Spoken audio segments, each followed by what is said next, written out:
Rockin' Royal, rockin' Navy, know y'all with me, let's get it, baby, Rockin' Royal, rockin' Navy, know you with me, let's get it, baby. Boys just came back from their mission, we going crazy. Welcome back to the Royal Soccer Show, the show for all those who rock the Y on the pitch and beyond. Sean Walker from KSL.com, joined once again by my fearless co-host, Carlos Winston-Haslam. We're streaking finally. I think this is like our fourth show in a row. So if you haven't downloaded the podcast yet, hit up the Rocket Royal feed on Apple Podcasts, Spotify, Amazon Music, wherever it is you get your podcasts.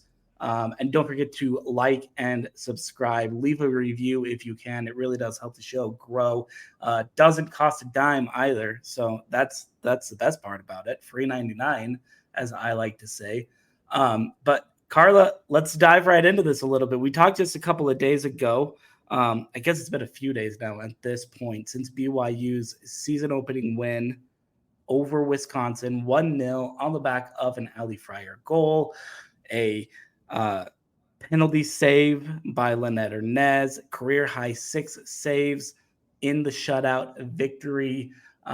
We broke that down a little bit right after the match, so I don't want to dive too far into it. But as you were going back through some of the notes, kind of reviewing some film, some highlights, that kind of thing, did anything else stand out to you about that win before we move forward to a 3-game road trip? Yeah, no, I'm glad that you asked, Sean, because you're right. I think the things that stand out the most from that game are the goal, are the penalty kick save, perhaps the statistics from the game. I know that was a big talking point on Twitter, and for those who are keeping up with everything, is the fact that Wisconsin just dominated in every single statistical category, except for that of the score line, of course. But as I was going back through it, something that I failed to realize, or maybe failed to give much attention to, was how sturdy BYU's defense was, considering how young they are. Considering that BYU is still trying to figure out their personnel and who's going to be playing defense, I was actually pretty impressed rewatching how strong BYU's defense was. Obviously, they gave up some good looks to Wisconsin, but Wisconsin's really good. So I don't see that as a bad thing for BYU. But their defense actually held really well. BYU's defense was very tight. I think they recognized that in some situations, Wisconsin was the better team, again, when it came to possession and perhaps in some of their attack. And so they did a good job of doubling down.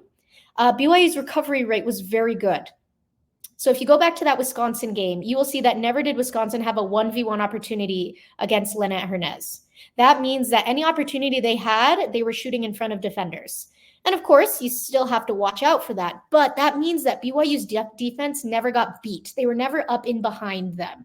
And again, I think that's very big considering that's an especially young team. I spoke with Coach Rockwood prior to the game, and she said that this was the first year ever that she didn't already know who her starting lineup is by the first game of the season. She only knew it would be Lynette Hernez, and she said, and I'm leaning towards Avery Frischnecht on the center back line. But she's like, aside from that, we don't know who our defenders are going to be. And so with that in mind, I just think the defense played really solid. I never saw Wisconsin get in behind the defenders. And I think that says a lot, especially when you're playing a very talented team. I think Wisconsin will be ranked much higher towards the end of the season. And especially considering that it's the first game of the season. No, 100%. I'm glad you brought that up because everybody looks at how you're totally right. Everybody looks at how Wisconsin really just kind of kept pushing and played so much of the game in their offensive third. Again, very good team, very strong team, both attacking wise and defensive wise. They put up 17 shots to BYU 7. I think that speaks a lot to the possession kind of domination in a lot of ways. But of those 17 shots, only 6 of them were on target. And I think that speaks right there to what BYU's defense was able to do. They were able to keep Wisconsin in front of them. They were able to double up and kind of man up when they needed to at a lot of times. Avery Frischnecht, I think, was really big, kind of marshaling that back line in some ways. Credit to Tara Warner as well as someone of her co-center back and kind of the stay-at-home center back, allowing Avery to get a little bit forward as well. And I thought Presley Freeman actually did a really good job of that. She's a freshman, brand new to the program, but obviously very talented. She was the Georgia State Gatorade Player of the Year last year. coming out of high school in the Atlanta area.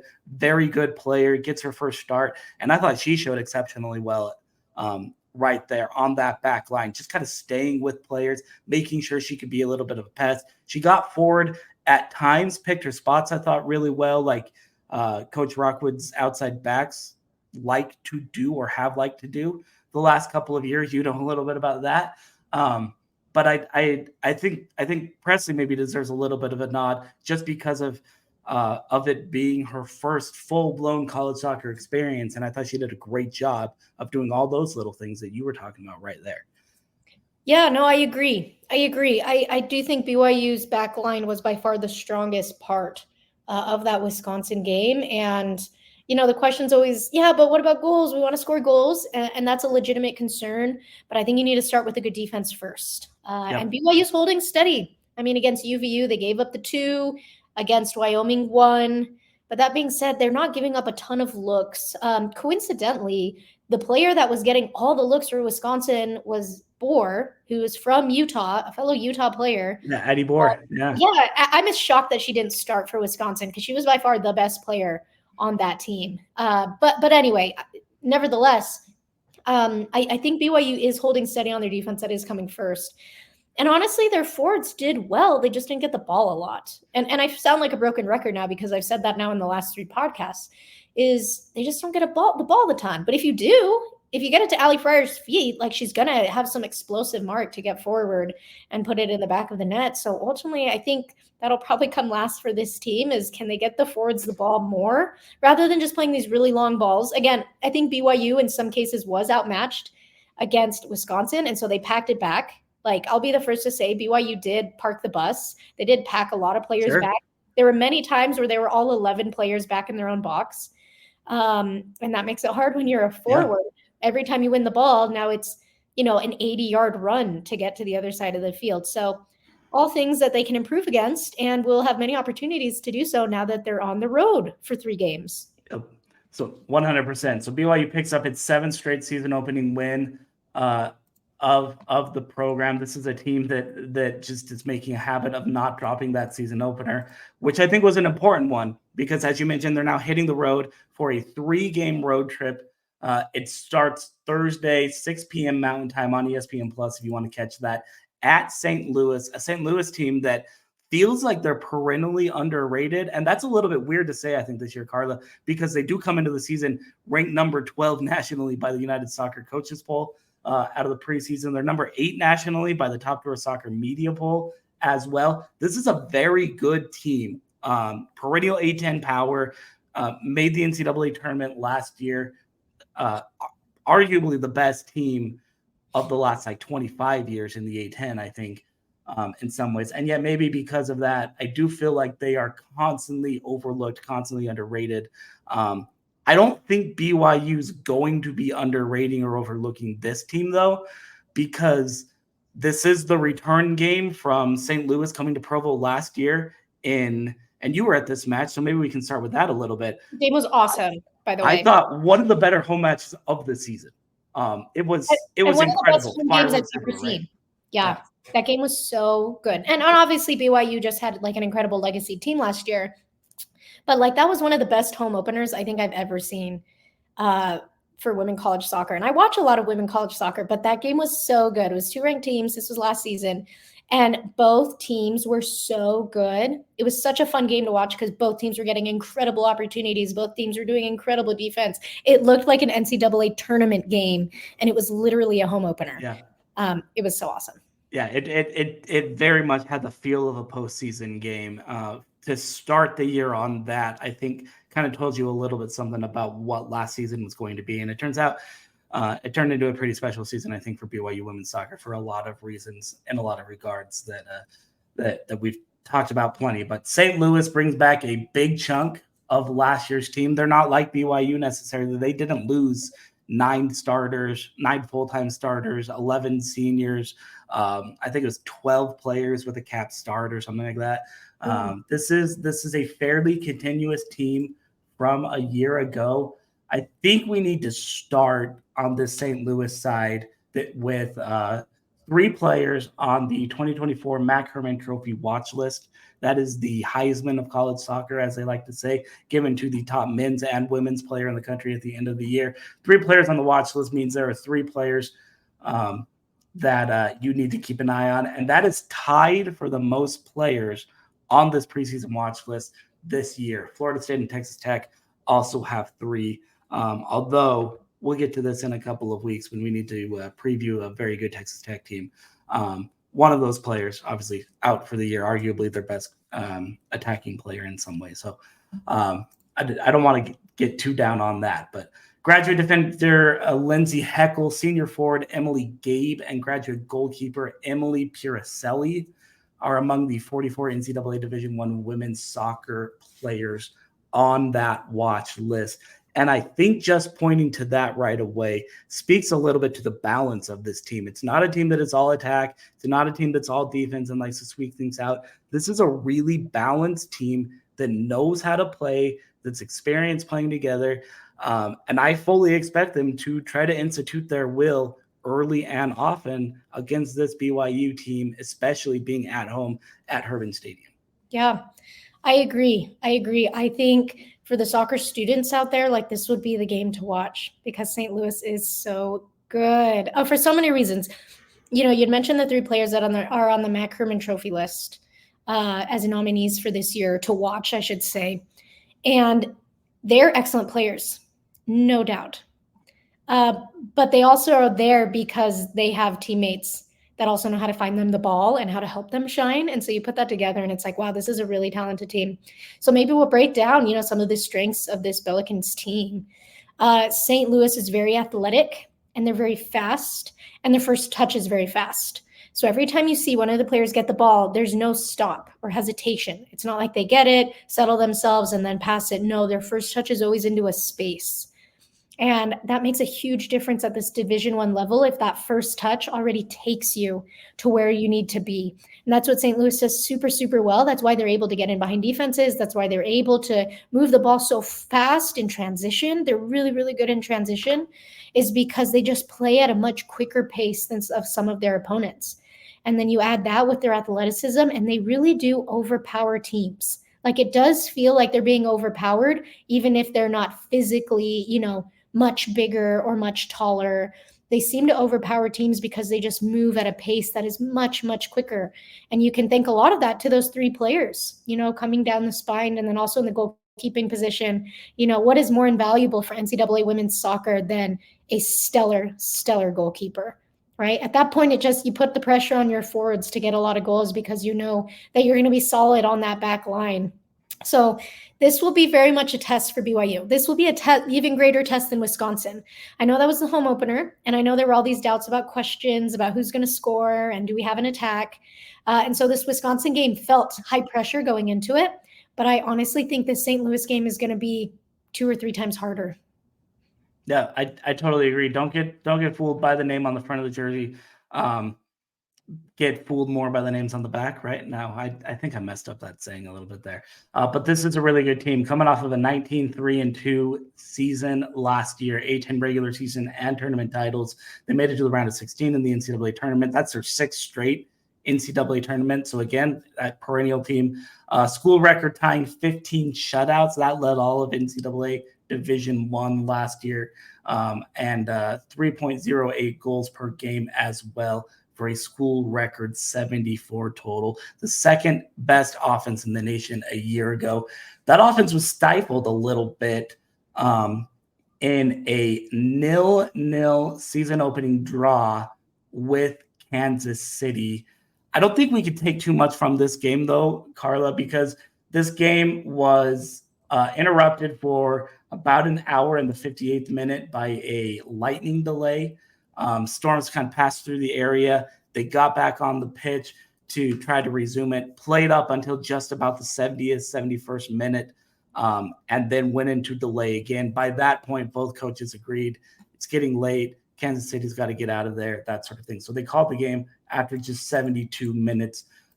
In that amount of time, St. Louis outshot Kansas City 12-3. That includes a 5-0 shots on goal margin and 16 corner kicks in 72 minutes. So you see the way that this team likes to get forward. They like to press, and they like to get the ball to the inline a lot of times. Emily Gabe led the team with 5 shots, 4 of them on frame as well. So they did a lot of things. Obviously didn't find the back of the net. It felt like maybe if weather hadn't played as much of a factor, this team probably would have scored 1 or 2 or 3 goals in there. So I expect that kind of an offense to come out just hyped and on fire, hair on fire, as they say, against a ranked BYU team in their second home game. Yeah, and that's exactly it. Soccer is such a cruel sport and that you really can dominate, but due to things outside of your control, you don't always win the game. And due to, in this case, weather, 20 minutes is a long time in the game of soccer. And the last 20 minutes are especially crucial because that's when people's fitness starts to play in. That's when teams have really adapted and have made the adjustments. That's when substitutions come in. That's the other thing. St. Louis has a really deep bench. So, had they been able to draw upon that bench, perhaps they would have gotten goal. It's impossible to say. Perhaps Kansas City would have gotten a good lucky break and they would have won, for sure. Right? But you're right. I think it's too early to tell. I think it's more beneficial to look at the players who are returning to determine what this team is going to look like rather than, how their first game against Kansas City went. Kansas City is one of those teams, and I say this with full respect to them, but they are one of those teams that if they know they're going to be outmatched, they pack it back. They bring players back and they try to hold for it. And it worked for them. So again, I say that with all respect because, in the end, they left playing against a very good ranked team and they left with 0s. And so, they made those adaptations, but I agree. It's probably too early to really tell from the St. Louis team, based off 70 minutes, what they're going to look like in 2024. Yeah, 100%. After that Thursday game, don't want to look ahead too much. This team and Coach Rockwood definitely won't want to look ahead, I think, past this St. Louis team, but also on the back end of this weekend, the Cougars are at Long Beach State this Saturday. 8 p.m. Mountain Daylight Time is the kickoff time. That game as well, I believe, will be streamed on ESPN+. Most Big West games are, so I'm pretty sure they'll have it on the same page. But live from George Allen Field in Long Beach, California. I know Long Beach State has a special place in your heart, so I just wanted to give you an opportunity to kind of really briefly look at this team. That's, again, I think is a team that doesn't always get the respect that they deserve. And it's kind of a sandwich game for BYU. In the middle of this 3-game road trip, they've got to go from St. Louis to Long Beach, California, and play a second game in a span of 2.5 days, which I think is wild. I mean, that's like professional level wild, maybe even worse in some ways. By the way, these kids usually have to get to class and stuff too. So I guess it's a good thing that the semester hasn't started for BYU athletes right now. Maybe get these kind of trips out of the way. But this is the unranked game in between number 12 St. Louis, number 11 UCLA. Could this be a little bit of a trap game for this BYU program, do you think, Carla? Yes and no. My answer is yes. It totally is a trap game. My no is that Coach Rockwood knows how good Long Beach is. And as one of her former players, Long Beach was always a game that we very much prepared for. So perhaps maybe not an unseen trap. That's what I'm saying. A foreseeable trap game. Yeah, Long Beach, you'd mentioned I have a ton of respect for the program. It was a school that I almost went to and have always enjoyed their style of soccer and how they play. It's interesting that you mentioned not only Long Beach being a very underrated team, because I agree with that, but the fact that BYU will be playing 3 games within such a short amount of time, because Long Beach style of play is to wear out other teams by just passing the ball around them. They just make you chase the ball. And the hope is that if they make you chase long enough, you'll slip up or you'll have an error or they'll be able to counter. Their possession is very good to feet. Most of their trainings and practices are in small spaces.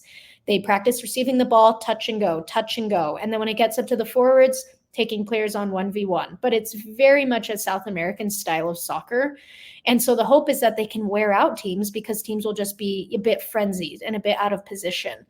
And so you play a game like that, even if you get the win, you are exhausted because you just spent 90 minutes chasing. And like I said, even if you get the win and get some good looks, you then now have to take that exhaustion and go play UCLA. So next one. A week from Wednesday. by the Yeah, way. Number 11 UCLA on the road there. Yeah, exactly. So I think BYU is capable of beating Long Beach. I think, talent for talent, I think BYU can do it. But that being said, it will be exhausting. And it will be one of those games that at the end of the 90 minutes, they will be so tired to be getting on a bus and then taking a flight to Los Angeles. So, and that's also after St. Louis. So I think if I had to, put what are the hardest 2 weeks in BYU's schedule, it would actually be these next 2 weeks. Because of the quality of their opponent. They're playing 2 ranked teams in St. Louis and UCLA. But also because they're playing such quality teams within such a short amount of time. Long Beach State also among the favorites to win the Big West Conference, so no slouch there. They opened the season with a 2-0 win over San Diego, one of the better teams in the WCC, and then they will play Santa Clara this Thursday before hosting BYU. So pretty tough. So they're going to be pretty battle tested as well. They're going to know who they are, how they want to play pretty early on in this season. I don't think that'll be a slouch one bit. So we'll get to there, and then we'll reconvene kind of next week. We'll break down how BYU did during the first 2 legs of this 3-game road trip leading up to that match. Again, a week from tomorrow, as from the time we record this, a week from Wednesday, that's August 28th at UCLA. This is a big stretch. By the way, that BYU UCLA game, I still can't get used to this, Carla. I don't want to spend too much time on it, but broadcast on the Big Ten Network. I'm still not used to that. I'm still not, like I recognize like USC, UCLA, plus Oregon, Washington. They're formerly members of the Big Ten. Yeah, I'm still not used to it. That's going to take a little bit of time, I think. I agree. And then football season's going to begin, and then we're going to have to like rewrap our brain around all of it. My whole brain is all sorts of. I saw an ad the other day that had the old SEC on CBS music that everybody thinks of, right? Yeah. With like the Clark Kellogg calls in the background and everything, and it had Big Ten teams in front of it. I was just confused. I was really confused watching like Michigan State and Rutgers and USC, where I'm normally used to watching Alabama and Florida and Georgia and those kinds of highlights. So it's for better or for worse, we are condensing into just those power conferences. Yeah, it's a new era of college sports. Yeah, everyone else is slowly being either pushed out to the side, or the few strong ones are, making the jump. So yeah, it's a new era. Think about it, Sean. You should write a book about the events of the last 3 years and how conferences look vastly different than they did just 3 years ago, and how they will probably never look the same thanks to, again, these powerhouse conferences existing, and because NIL deals, right, like change everything. Television and all that other stuff. We'll stop sideshowing a little bit. I think a bunch of authors have actually tried to write about that. Maybe we'll have them on the podcast here a little bit later, because college sports is brand new. College soccer is changing along with it. Like I said, BYU and UCLA will, for some reason, be on the Big Ten Network, and you all know exactly why. But I still just can't get over it. So before then, number 3 BYU at number 12 St. Louis this Thursday, 6 p.m. Mountain Time on ESPN Plus, and then the weekend match Saturday, August 24th at Long Beach State at 8 p.m. Mountain Time, also on ESPN Plus. I got a feeling, I don't know how that St. Louis match will be. There will probably be some BYU fans there because there are BYU fans everywhere. I think there are going to be a lot at George Allen Field. There are a lot of BYU fans in Southern California. I think they're probably going to flock to George Allen Field. So if you're in the area, go dust off the gear, go show out. I know Cougar Nation is strong. BYU fans are quite literally everywhere in this country. So I expect to see a pretty good traveling contingent, at the very least, for that middle game on the West Coast, if not at SLU as well. Carla, is there anything that we didn't talk about before we get out of here? No, I think you nailed it all. There's a lot of exciting things to talk about and mention, but I think it's probably more appropriate to bring them up as the team prepares for UCLA in a week. So we'll hold off until then. 100%. So we'll reconvene next week. We'll break it down. Those first two matches, the St. Louis match and the Long Beach match, in preparation for that matchup against the Bruins. And then on the weekend, BYU will be back home Saturday, August 31st against Utah State. So another rivalry match there as well. Also, the opening day of the college football season for the BYU football program as well. So maybe we'll touch on that some. But until then, and until next time, for my esteemed co-host Carlos Winston Haslam, I'm Sean Walker saying see you on the pitch. Let's get it, baby. Rockin' Royal, rockin' Navy. Know you with me. Let's get it, baby. We going long like a cougar tail. Defense hitting hard like some seashells. Getting to the green, I ain't talking kale. Boy, that team up north, man, but oh well. We getting jiggy with that boy Cosmo. We granting kids wishes like that boy Cosmo. They steady hating on us, but we who they